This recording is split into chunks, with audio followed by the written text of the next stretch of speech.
Hey guys, I've been following a program called 7 Weeks to 50 Pull-Ups, and these are my results.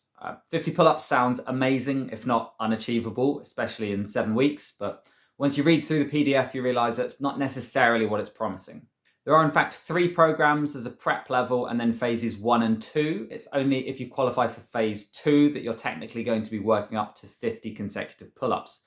To determine which level you're going to start on, all you need to do is do a full warm-up and then do a maximum set of pull-ups. The technique is quite strict, but rightly so. I added a pause at full extension. I brought my head over the bar at the top of each rep. I managed 12 good reps here, which meant I was to follow the phase 1 program. Reading through it suggested that by the end of the 7 weeks, I'd be able to do as many as 20 pull-ups. It's a 3-day-a-week program. I settled on Tuesday, Thursday, and Saturday. Most days involve 5 sets of a pull-up variation, and he only specifies a minimum rest period. Each workout starts with a 5-minute warm-up. There are suggested exercises like arm swings and banded external rotations. I also threw in some activation drills for the biceps and lats. I've previously done a 3-week program that involved 50 pull-ups a day, and in my experience, the activation drills are very important for that mind-muscle connection and achieving the best results.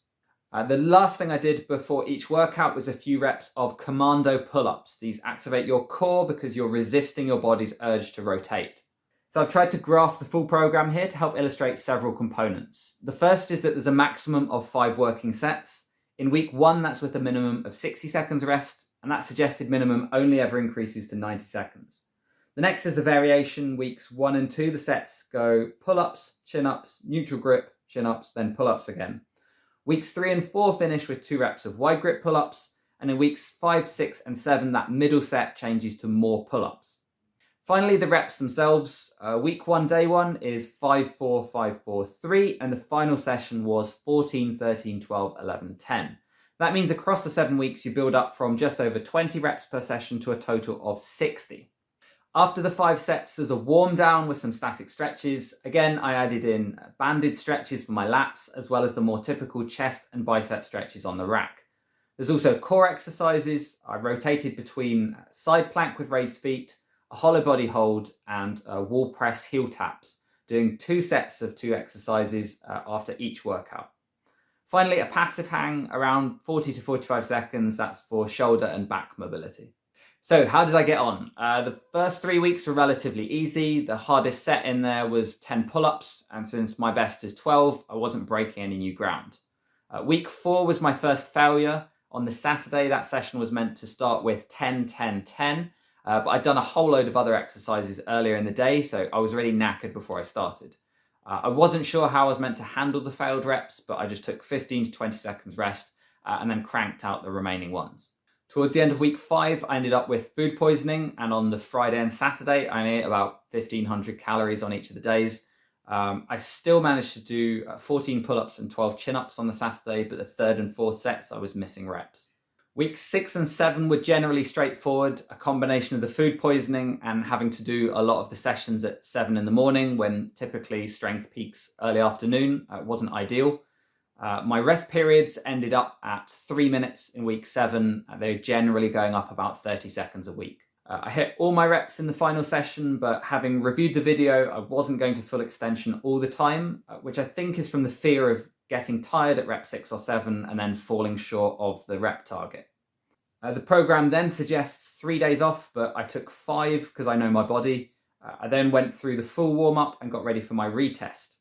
I was very confident that I could hit 14 reps and qualify for phase 2, but I wasn't sure how much further I could push it. I started feeling it on rep 10, but I seemed to have a much better ability to keep going under fatigue and did my best to hold solid form, ending up with a very nice total of 18 reps.